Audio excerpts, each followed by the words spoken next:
하나님 아버지, 찬양대의 고백처럼 오늘도 우리 모두가 주님을 더욱 사랑하는 마음으로 이곳까지 왔습니다. 사랑의 주님께서 그 음성 이 시간 들려주시고 성령께서 깨닫게 하시며 그 은혜를 힘입는 믿음의 시간 될 수 있도록 이 시간 우리 가운데 운행하여 주시옵소서. 예수님의 이름으로 기도하옵나이다. 아멘. 서로 축복하겠습니다. 성경 인물에게서 배웁시다. 한 번 더 축복할까요? 시련은 이기라고 있는 것입니다. 할렐루야. 오늘은 성경인물 시리즈 8번째 시간입니다. 오늘은 우리의 인생에 3가지의 복이 꼭 필요함을 가르쳐준 모세라는 제목으로 하나님의 말씀을 전하도록 하겠습니다. 오늘 제가 여러분과 함께 만나볼 성경인물 설교 제목에 언급한 그대로 모세입니다. 모세에 대해서는 여러분들이 나름 많이 알고 있을 거라 생각합니다. 우선 그의 인생이 120년이었다는 거 알고 있을 거고요. 그 인생을 또 40씩 이렇게 나눠서 살펴볼 수 있다라는 거 이렇게 들어본 적 있을 겁니다. 자, 그렇습니다. 모세의 인생은 대개 이 40년을 하나의 주기로 설명하는데요. 그게 전부는 아닙니다. 다른 관점에서 그의 인생을 구분해 볼 수도 있습니다. 그것은 오늘 본문을 지난 출애굽기 3장에서 모세가 이제 떨기나무에 붙어 있었던 하나님의 불을 만났던 그 순간 있잖아요. 그 순간을 기점으로 나누는 구분법도 있습니다. 그런 관점에서 말씀을 묵상하면서 제가 여기서 여러분에게 강조하고 싶은 것은 이 과정이라고 하는 겁니다. 모세 안에서 일평생 동안 타올랐던 것이 바로 그 하나님의 불이었거든요. 근데 그 불이 그냥 하늘에서 뚝 떨어진 것이냐? 아니라는 거죠. 모세가 그 불을 품기까지 분명한 과정이 있었다는 거고요. 우리는 성경을 읽어나가면서 그 과정을 놓치지 말아야 하는 것입니다. 옳습니다. 신앙생활은 도깨비 방망이 들고 은 나와라 뚝딱, 금 나와라 뚝딱 이렇게 뚝딱거리는 뭔가가 아닙니다. 하늘에서 감이 떨어지기를 바라며 입만 쩍 벌리고 있는 요행이 우리의 신앙생활이 아닙니다. 신앙생활에는 한 번뿐인 우리의 인생을 통해 하나님의 뜻을 이루어가는 과정이 늘 따라다니는 건데요. 그 과정이 제대로 이루어졌을 때 우리는 성경에 기록된 역사와 사건들을 비로소 나의 역사로 나의 사건으로 체험하며 누리며 살게 될 줄 믿습니다. 오늘 주신 말씀을 그런 관점에서 보려고 하는 겁니다. 그러면 모세가 하나님의 위대한 종으로 쓰임받게 되기까지 그가 받고 누렸던 복들이 여러분의 눈에도 아마 선명하게 들어올 겁니다. 그리고 그 복은 모세만이 아니라 2024년을 살고 있는 저와 여러분의 인생에도 꼭 필요한 복이라는 거 알게 될 겁니다. 이걸 전제하고 이제부터 모세의 인생이 우리에게 가르쳐주는 복 속으로 저와 함께 들어가 보도록 하겠습니다. 첫 번째 복은 보냄의 축복입니다. 이게 무슨 말씀인지 이해하려고 하면 여기서 모세가 태어난 시대를 들여다봐야 합니다. 한마디로 고개를 절레절레 흔들게 되는 난세였습니다. 그런데 희한하게도 하나님은 굳이 그런 시대 속으로 모세를 보내고 있다는 거예요. 오늘 성경 봉독 출애굽기 1장 15절부터 했는데요. 시간 관계상 그런 거고요. 사실은 1장 1절 이하부터 쭉 봐야 당시의 상황을 제대로 알 수 있습니다. 출애굽기는 단절된 책이 아니죠. 그 앞에 우리가 지난 중간까지 봤던 창세기라고 하는 또 하나의 말씀이 있습니다. 자, 창세기 후반부를 보면 요셉이 애굽의 총리가 됐다는 것과 또 가족 전체를 애굽으로 이주했다는 것을 우리가 알 수 있어요. 자, 출애굽기 1장 1절 이하가 그걸 요약해 주는 겁니다. 그 후에 이스라엘 백성들은 애굽에서 잘 살았습니다. 고센이라는 땅을 거점으로 그곳에서 태평성대의 세월을 누렸다는 거예요. 그렇게 세월이 흘러갔습니다. 그런데 자, 출애굽기 1장 8절 말씀을 볼까요? 당시의 상황이 돌변했구나 알려줍니다. 함께 봉독해 봅니다. 요셉을 알지 못하는 새 왕이 일어나 애굽을 다스리더니. 자, 분위기가 심상치 않죠. 창세기 기록을 보면 요셉이 총리였을 때 주변 나라들은 7년, 6년 동안 다 망했습니다. 기근으로. 그런데 애굽은 도리어 번성했습니다.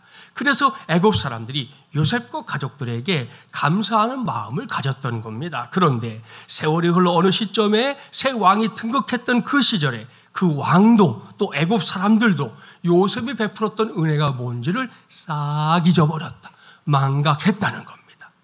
우리 옛말에 정승집 개가 죽으면 문상을 가도 정승이 죽으면 안 간다, 이런 말이 있어요. 이게 세상 인심이에요. 애굽 사람들이 딱 이 꼴입니다. 애굽의 새 왕은 지난날 요셉이 이루었던 업적에는 아랑곳하지 않고 요셉 가족들을 하루아침에 노예로 삼아 버렸습니다. 심지어 그는 이스라엘 백성들의 숫자가 자꾸 불어나는 거, 그들이 강성해지는 거, 그들이 지혜로운 거 두려워했습니다. 이에 애굽 왕은 이스라엘 백성들에게 아주 힘겨운 노역을 시켰습니다.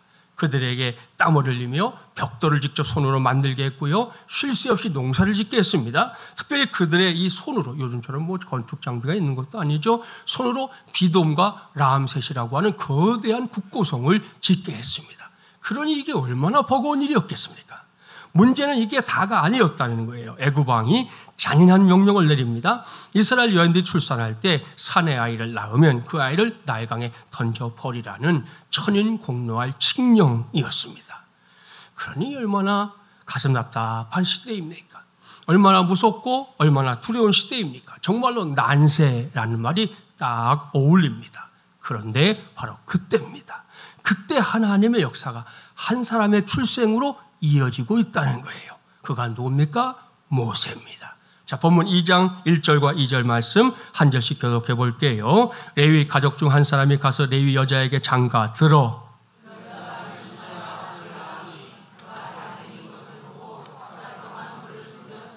자, 보십시오. 난세 중에 난세인 그 시대에 모세가 응애하고 태어나고 있습니다. 그리고 이것이 모세가 하나님의 불을 품은 주인공이 되는 첫걸음이었다는 걸 우리는 명심해야 합니다.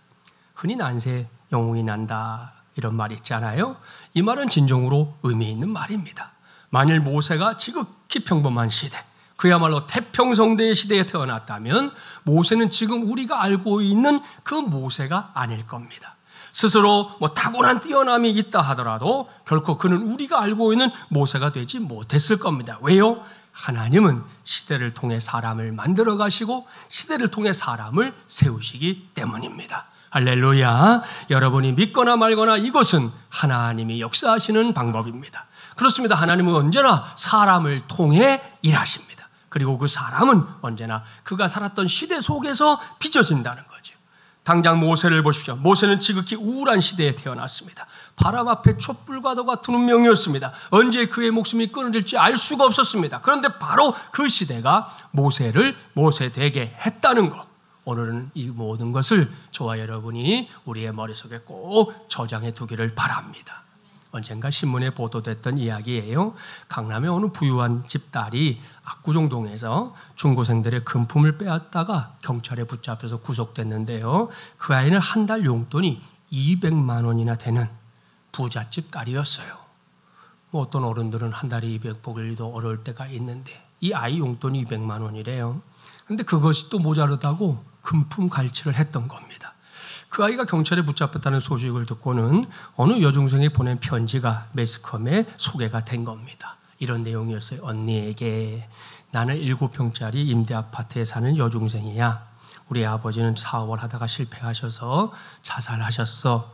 그 후에 지하도에서 노숙하다가 재개발 지역에 임대 아파트가 났기에 월세 4만 원짜리 집에 살고 있어. 하지만 언니, 우리는 신앙으로 살았어. 그 덕택인지는 몰라도 이런 안 좋은 상황에서도 오빠는 명문대에 합격했고 나도 초등학교를 1등으로 졸업했어. 언니는 너무나 좋은 환경에서 자라고 있는 것 같아. 그러니 마음을 돌이키고 성실하게 살아가면 밝은 미래가 있을 거야. 언니, 절대로 좌절하지 마. 아하, 이게 지금 누가 누구를 위로하고 누가 누구를 격려하는 겁니까? 한 아이는 부잣집 딸이에요. 다른 한 아이는 소위 말하는 불행의 주인공처럼 사는 어린 아이예요. 그렇다면 누가 누구를 위로해야 하는 겁니까? 이건 정말 주객이 전도된 격이죠. 위로해야 할 자가 위로받고 있고요. 위로받아야 할 사람이 위로하고 있습니다. 무엇 때문입니까? 한 아이는 지나치게 좋은 환경과 여건 속에서 있었기 때문에 도리어 그의 인생을 망쳐버렸습니다. 하지만 다른 한 아이는 지나치게 열악한 환경과 처지 속에서도 자신을 빚어가시는 하나님의 역사를 의지함으로 어린 나이지만 어느샌가 의젓한 신앙인으로 성숙할 수 있었던 것입니다. 여러분, 여기에 우리가 반드시 잊지 말아야 할 게 있습니다. 오해하지는 마세요. 부유한 집이 잘못된 것이라거나 부유 환경 자체가 문제다, 이런 말씀 드리는 거 아닙니다. 여기서 제가 강조하고 싶은 건 단 하루를 살아도 이유 없이 살지 말자. 의미 없이 살지 말자. 괜히 한 구석에 앉아서 신세 타령이나 하며 세월을 보내는 그런 인생 되지 말자. 이걸 말씀드리는 거예요. 제가 청년 목회에 심취했던 목사였다는 거 아시죠? 그때의 경험을 떠올려 보면 어떤 청년들은 종종 자기의 가정을 탓합니다. 그런 친구들, 우리 집은 가난하다고 탓합니다. 우리 집은 화목하지 못하다고 불평합니다. 우리 집은 마땅한 빽이 없다고 아쉬워합니다. 심지어 조상 탓을 하는 친구들도 종종 볼 수 있었어요. 그런가 하면 어떤 청년들은 또 자기 자신에게 불만이 많아요. 얼굴 생김새가 마음에 안 든대. 머리가 큰 놈들은 대두여서 싫다고 그러고, 작은 놈은 또 소두여서 싫다고 그러고, 입꼬리가 올라간 게 싫다고 그러는 놈도 있고, 내려가서 싫다고 하는 놈도 있고, 아무튼 자기의 생김새 자체가 마음에 안 든다는 거예요. 그리고 마땅한 재주가 없다고 투덜거립니다. 다른 사람들에게 자랑할 만한 것이 내게 없다는 것 때문에 분노하는 친구도 봤습니다. 우리 주변을 살펴보면 이러한 투덜거림과 목적 없는 삶으로 시간을 허비하는 사람들이 생각보다 많은데요. 오늘 이후 우리 마드몰리아는 가족들만큼은 그러지 말자는 말씀입니다. 그렇습니다. 지금 우리가 해야 할 건 그렇게 소모적인 일이 아니라는 거예요. 지금 당장 우리가 해야 할 것은, 우리에게 필요한 것은 우리 스스로 불평과 불만의 눈으로 보고 있는 바로 그 자리에 나를, 그리고 우리를 보내신 분이 계신다. 이걸 믿고 깨닫는 것이어야 할 줄 믿습니다. 여러분, 도대체 언제까지 불평할 겁니까? 언제까지 패배의식에 묶여서 살 것입니까? 언제까지 탓하며 한 번뿐인 인생을 매일매일 낭비할 것입니까? 지금 그 자리는 저도 여러분도 우리가 선택해서 주어진 게 아닙니다. 하나님의 선택에 의해서 주어진 줄 믿습니다. 그리고 바로 그 자리에서 하나님은 저와 여러분을 하나님께서 목적하시고 또 기대하시는 하나님의 사람들로 지금 만들어가고 있는 줄 믿습니다. 이게 뭐다? 보냄의 축복입니다. 이걸 믿고 이걸 확신할 수 있을 때 하나님은 저와 여러분의 인생 속에서 우리가 생각지도 못했던 일들도 계속해서 이루어 가실 줄 믿습니다. 성경에서 여기에 해당하는 사람을 찾아봐라, 저에게 누가 물으면 저는 항상 이 야베스를 이야기합니다. 구약성경 역대상 4장 9절과 10절 말씀 자막에 나와요. 어떤 사람인지 한 절씩 교독해 볼게요. 야베스는 그의 형제보다 귀중한 자라. 그의 어머니가 이름하여 이르되 야베스라 하였으니 이는 내가 수고로이 낳았다 함이었더라.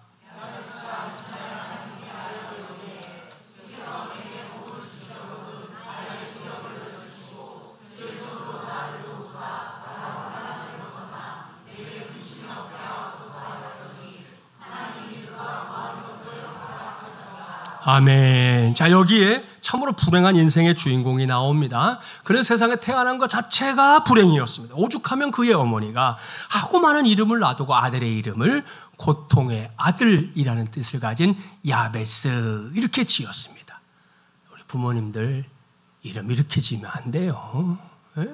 어제 오후에 어딜 좀 갔었는데 사람들이 이렇게 모여있고 그다음에 순서에 따라 이렇게 이름을 부르는 곳이었거든요. 이제 앉아서 기다리고 있는데 마이크를 가지고 거기 직원분이 이렇게 부르는 거예요. 김놀부 씨 오세요? 이러는 거예요. 내가 장난하는 줄 알았어요. 자기도 근데 김놀부 이러는 거예요. 그래서 좀 있다가 사람들 한 남자 세 사람 이렇게 오더라고요. 근데 그 앞에 있는 사람이 아이고 김놀부 크게 부르라는데 왜 그렇게밖에 안 불러? 다시 불러봐 이러는 거예요. 그러니까 다른 사람이 물었어요. 그 진짜 이름입니까? 진짜 이름이라는 거예요. 그 세 명 중 한 사람이 김놀부였어요.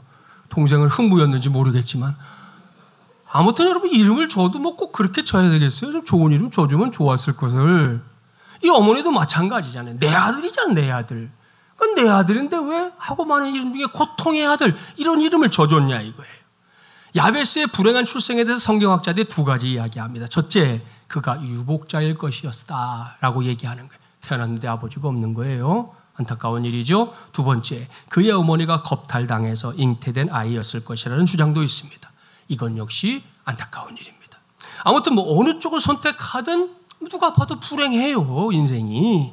그런데 야베스를 보십시오. 그는 자신의 처지를 비관하느라 인생을 낭비하지 않았다는 겁니다. 오늘 주신 말씀처럼 그는 누가 뭐라 하든 자기의 출생을 보냄의 축복으로 여겼습니다.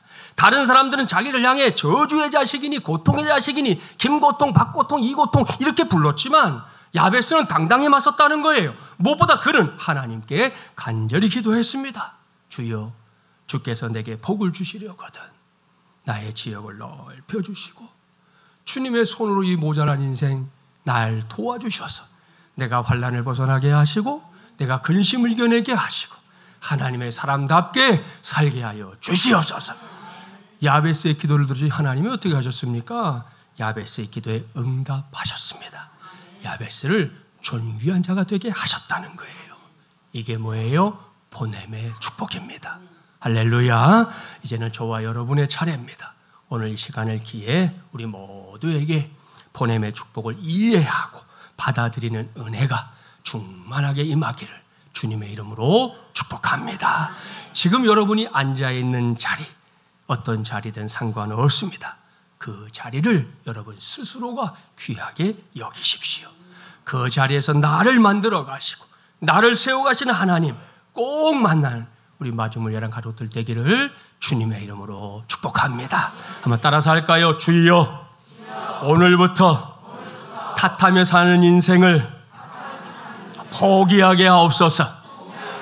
어디든지 나를 보내주소서. 그곳에서 나를 빚어 주시옵소서. 할렐루야. 우리의 기도 꼭 되기를 바랍니다.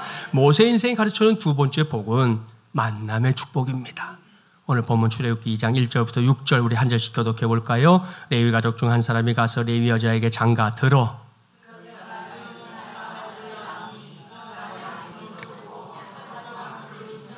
더 숨길 수 없게 되매 그를 위하여 갈대 상자를 가져다가 역청과 나무진을 칠하고 아기를 거기 담아 나일강가 갈대 사이에 두고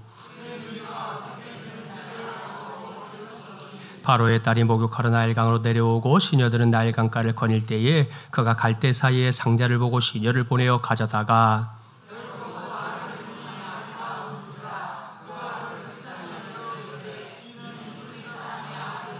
아멘. 자, 여기에 모세가 누렸던 만남의 축복이요 선명하게 기록되어 있습니다. 먼저는 부모와의 만남입니다. 그의 부모는 예사 사람들이 아니었어요. 매우 용기 있는 사람들이었습니다. 당시에 애고방 바로가 내린 칙령 아시죠?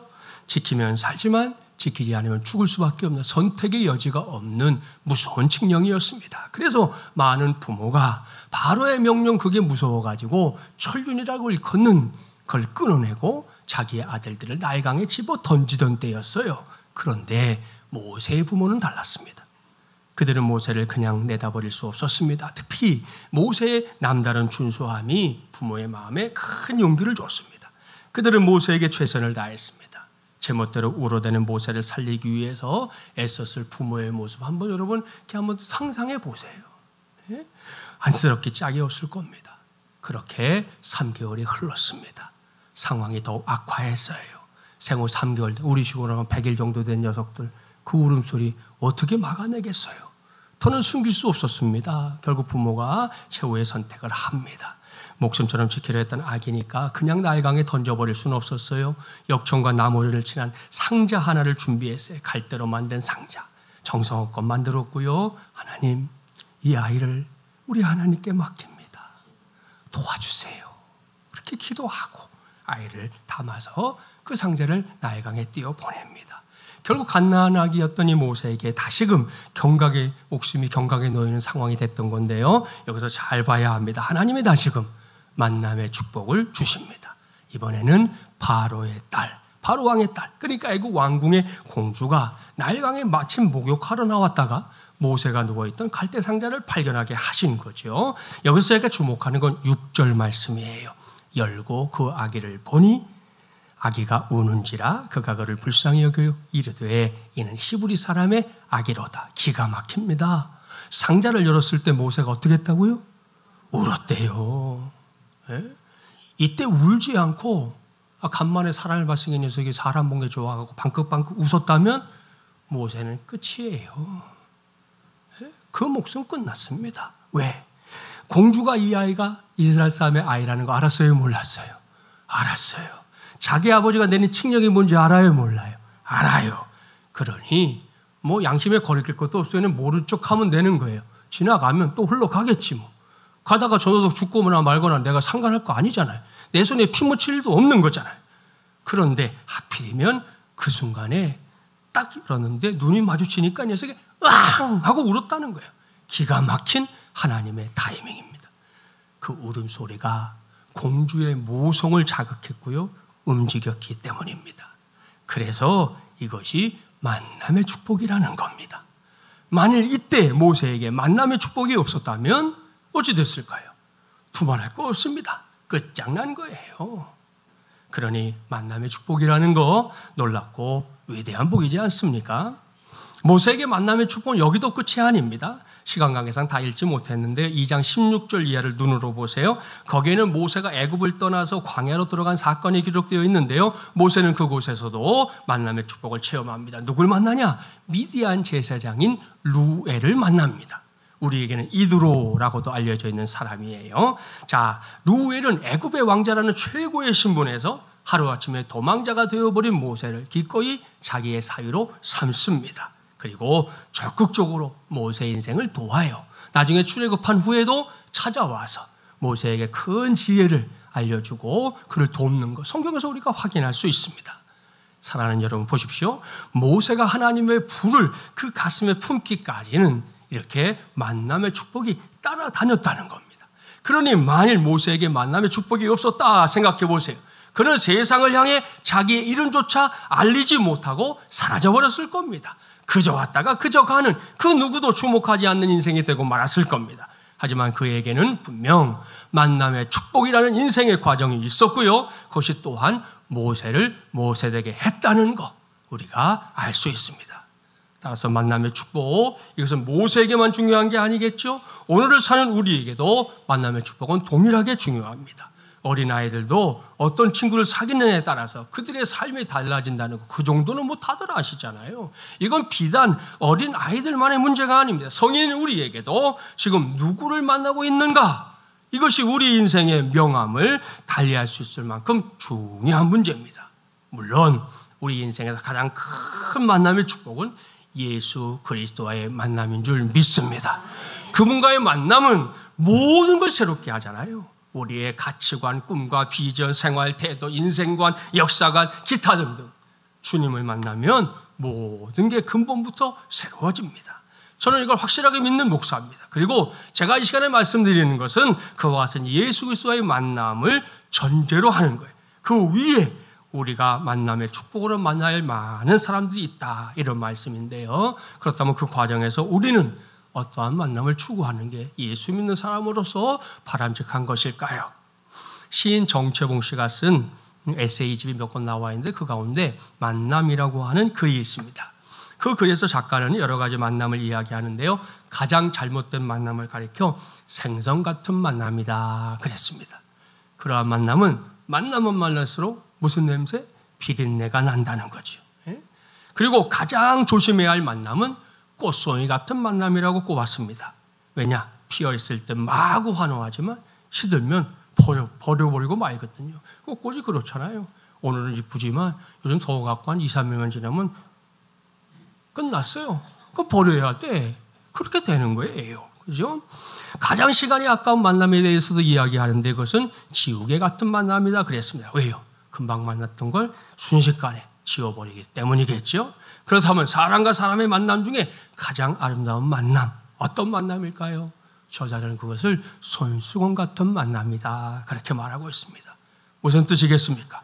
힘들 때는 땀을 닦아주고 슬플 때는 눈물도 닦아줄 수 있는 그런 만남이야말로 사람이 추구해야 할 만남 중에 가장 아름다운 만남이다 그렇게 말한 겁니다. 사랑하는 마지막을 향한 가족 여러분, 이렇던 만남이 우리 인생의 행복과 불행을 결정합니다. 그런 관점에서 볼 때 우리 인생에 있어서 중요한 축복 중에 하나가 만남의 축복이다. 얼마든지 이렇게 말씀드릴 수 있습니다. 이를 명심하고 오늘 이후 내게 만남의 축복이 더해지기를 하나님께 구하는 건 뭐 말할 것도 없고요. 저와 여러분 한 사람 한 사람이 또 다른 누군가에게 진정한 만남의 축복이 되기를, 이 손수건 같은 만남의 축복이 되기를 주님의 이름으로 축복합니다. 여기서도 따라가 봅시다. 주여, 내게 만남의 축복을 주시옵소서. 내가 다른 사람들에게 만남의 축복이 되게 하옵소서. 할렐루야. 우리의 기도, 우리의 삶이 되기를 바랍니다. 자, 세 번째로 모세가 가르쳐주는 복은 포기의 축복입니다. 포기의 축복? 뭐 세상에 그런 복도 다 있어? 뭐 이렇게 의문을 달고 싶은 성도가 있을지도 모르는데요. 있습니다. 분명히 그런 축복이 있습니다. 이것은 내가 한다, 내가 할 수 있다, 내 주먹만 믿는다, 이런 생각을 철저하게 포기하는 과정을 말씀하는 거예요.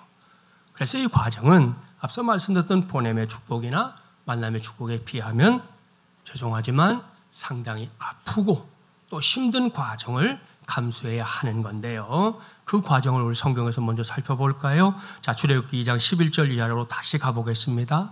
어느덧 갓난아기 모세가 성장했습니다. 그때 모세의 나이가 40세쯤 됐어요.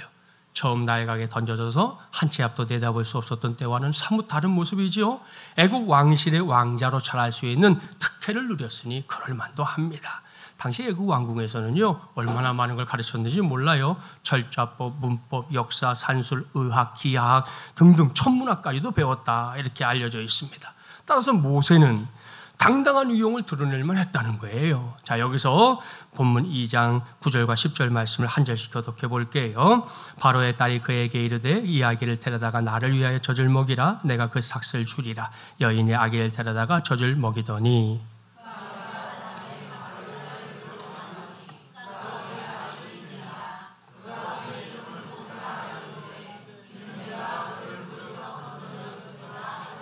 아멘. 자, 앞서 모세가 갓난아기의 모습으로 나일강에 버려졌지만 만남의 축복을 통해 생명을 건졌다는 거 확인했었는데요. 이 말씀을 보니까 보너스로 생모의 손에서 성장할 수 있는 기회까지 얻은 거 확인할 수 있습니다. 이 말씀에 나오는 여인이 바로 모세의 어머니이기 때문입니다. 그러고 보면 요즘에서 하는 그런 뭐 사회보장법을 그때 이미 했나 봐요. 아마도 세상에 있었던 여인 중에서 가장 최초로 자기 아이를 키우면서 돈 받은 여인은 이 어머니밖에 없어요. 요즘 주죠. 할머니들이 뭐 키우면 뭐 주잖아요. 돈도 주고 나라에서. 근데 여기는 이 아주머니는 받아가면서 열심히 자기 아이를 키웠다는 거예요. 그렇습니다.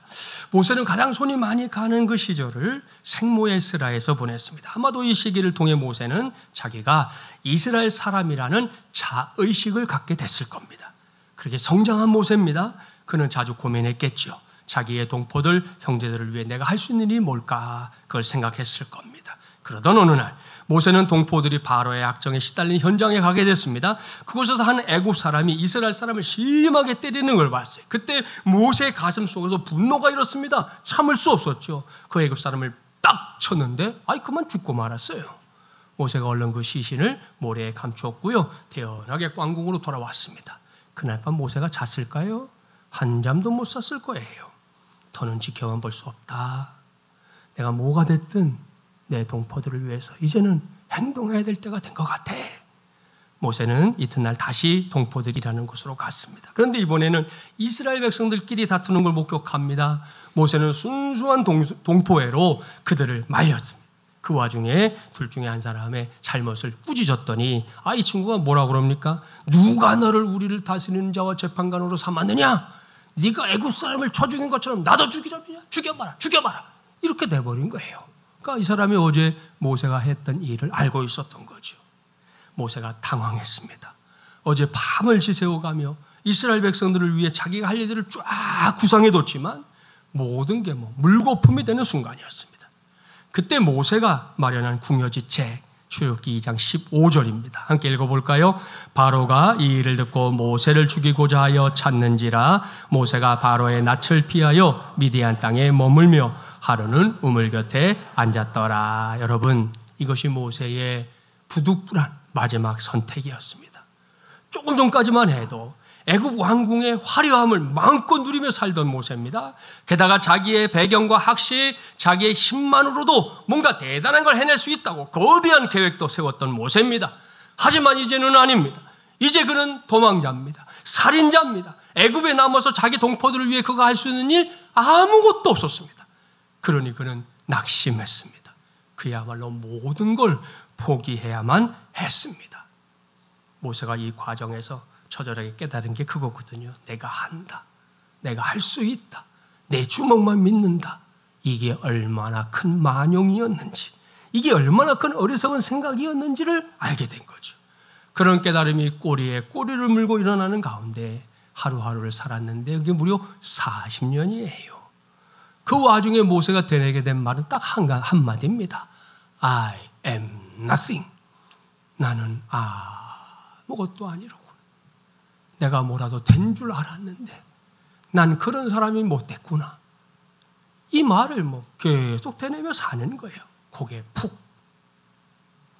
그렇습니다. 이것이 살인자 모세가 광야에 들어가서 무려 40년 동안 똑같은 일상을 반복하면서 얻게 된 결론이었어요. 그렇다면 여러분, 그렇게 모세가 모든 걸 다 포기했을 때 하나님도 포기했을까요?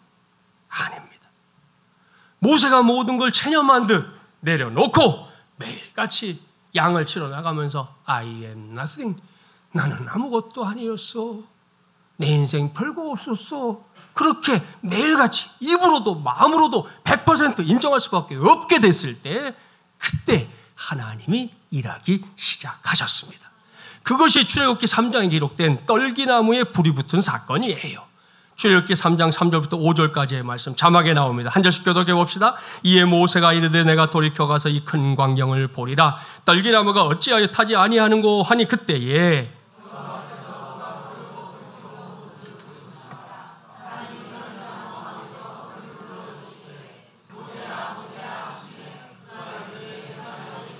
함께요. 하나님이 이르시되 이리로 가까이 오지 말라. 내가 선 곳은 거룩한 땅이니 내 발에서 신을 벗으라. 아멘. 할렐루야. 사랑하는 마주물리한 가족 여러분, 무슨 말씀인지 아시죠? 모세의 소명장입니다. 매일같이 I am nothing, I am nothing을 외치던 모세의 인생이 완전히 새로운 인생. 오늘 시작할 때 설명했던 걸로 말씀드리면 하나님의 풀을 가슴에 품은 인생으로 완전히 탈바꿈하는 순간입니다. 그래서 이때부터 여러분 성경을 잘 읽어보세요. 모세의 인생에서 주어는 더 이상 모세가 아닙니다. 바로 그때부터 모세의 인생에서 주어는 늘 하나님이 됐다는 것. 이것이 포기의 축복입니다. 이건 비단 모세의 삶에 국한된 게 아닙니다. 우리가 잘 아는 사도 바울의 고백 들어보세요. 고린도전서 15장 10절. 그러나 내가 나 된 것은 하나님의 은혜로 된 것이니 내게 주신 그의 은혜가 헛되지 아니하여 내가 모든 사도보다 더 많이 수고하였으나 내가 한 것이 아니요 오직 나와 함께 하신 하나님의 은혜로라. 아멘. 이러한 사도 바울의 고백을 여러분 우습게 여기지 마십시오. 이 고백은 아무것도 가지지 못한 자의 고백이 아닙니다. 실력도 없고 배운 것도 없는 그런 사람의 고백이 아닙니다. 바울은 당시에 대단한 학식의 소유자였습니다. 유대계 율법은 물론이고요. 이방의 철학들까지 두루두루 섭렵했던 대단한 사람이었어요. 바울은 그러한 배경으로 한때 유대교 내에서 그야말로 떠오르는 샛별로 사람들의 주목을 받았던 사람이기도 했습니다. 따라서 우리는 그를 절대로 우습게 봐서는 안 됩니다. 그런 사람이 지금 입을 열고 고백하는 거예요. 여러분, 나의 나 된 것은 나의 힘으로 된 게 아닙니다. 내가 한 거 아무것도 없습니다. 내가 오늘 이 자리에 사도로 서 있을 수 있는 거, 그것은 오직 하나님의 은혜입니다. 다 그분이 하셨습니다. 이것이 바울의 고백이요 그의 신앙입니다. 그리고 이것이 바울이 오늘 우리에게 가르쳐주는 포기의 축복입니다. 물론 이렇게 말씀드려도 당장 여러분 또 저도 마찬가지고요. 우리에게 뭔가를 포기해야 한다 그러면 우리 안에는 주저함이 있을 겁니다. 망설임이 있을 겁니다. 어떤 사안에 대해서는요, 엄청난 억울함이 막 저 밑에서부터 부글부글 끓어올 수도 있습니다. 우리 중에 혹 그런 마음을 가진 성도들이 있다면 이 시간에 제가 CCM 찬송을 잠깐 부를 건데요. 이 찬송의 가사에 귀를 기울여 주기를 바랍니다. 개인적으로 제가 좋아해서 자주 부르기도 하는 이 김명식 집사님의 찬양, 내가 쓰러진 그곳에서라고 하는 찬양의 후렴구. 이 후렴구가 참 제게 힘이 될 때가 많거든요. 좋아하는데 이런 가사입니다. 오랜 나의 어둠 속에서 애타게 주를 기다릴 때 위로의 빛 비추리라. 주는 결코 나를 포기 않네. 내가 쓰러진 그곳에서 주는 나를 강하게 하리. 나는 다시 일어나겠네. 주는 결코 나를, 주는 결코 너를, 주는 결코 우리를 포기하시지 않으리. 할렐루야. 사랑하는 여러분, 하나님 앞에서 포기해야 할 게 보일 때 다시 말씀드리지만 포기하는 게 쉽지 않습니다. 주저하게 됩니다. 왜 굳이 내가 그걸 해야 합니까? 따지고 싶을 때도 있습니다. 여러분, 그래도 용기를 내서 해보십시오. 내가 모든 걸 포기한 그 자리가 하나님이 새 일을 행하시는 시점이 될 줄 믿습니다. 무엇보다 하나님 자신이 나를, 당신을, 그리고 우리를 결코 포기하지 않습니다. 그러니 내가 뭔가를 포기하는 거, 그게 무슨 대수겠습니까? 하나님이 우리를 포기하지 않는데. 그동안 우리가 말씀을 나눈 대로 여호와 이레의 하나님이 포기의 축복으로 내게 더하실 게 뭔지 기대하는 마음, 저도 놓치지 말고 우리 성도들도 놓치지 말기를 바랍니다. 바로 거기에서 하나님께서 포기의 축복이 뭔지 그 실상을 우리 모두에게 보여주실 줄 믿습니다. 마지막으로 따라 할까요? 주여, 내가 할 수 있다는 생각을 포기하게 하옵소서. 주님께서 맡아 주시옵소서. 할렐루야. 여기까지 저는 오늘 우리 인생에서 세 가지의 복이 꼭 필요함을 가르쳐준 모세라는 제목으로 하나님의 말씀을 전했습니다. 제일 먼저 염두에 둬야 될 게 뭔지 기억하시죠? 과정이에요. 과정. 하늘에서 뚝, 이건 우리 신앙이 아니에요. 설사 그런 일이 있을 때 아이고 이게 하나님의 복이네? 그러면 안 돼요. 그건 오히려 하나님이 주신 복이 아니라 시험거리일 가능성이 큽니다. 우리의 신앙은 항상 과정이 있는 거예요. 나에게도 너에게도 한 번뿐인 인생의 과정 속에 우리에게 꼭 필요한 세 가지의 복이 있다는 걸 우리는 떠올려야 합니다. 이제 그게 뭔지는 아시죠? 보냄의 축복, 만남의 축복, 포기의 축복입니다. 오늘 이후 이 복들을 모세처럼 나의 인생 한복판에서 하나씩 받고 누리며 사는 우리 모두가 되기를 주님의 이름으로 간절히 축원합니다. 기도합시다.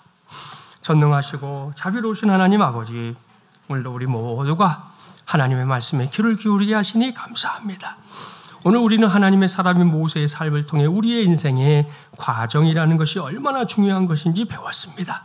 한 번뿐인 인생을 속절없이 보내는 마주무리한 가족들, 우리 중에 한 사람도 없게 하시고 하루하루의 삶에 최선을 다할 수 있는 용기와 담대함의 은혜 베풀어 주시옵소서. 그 과정에서 보냄의 축복 체험하게 하여 주시옵소서.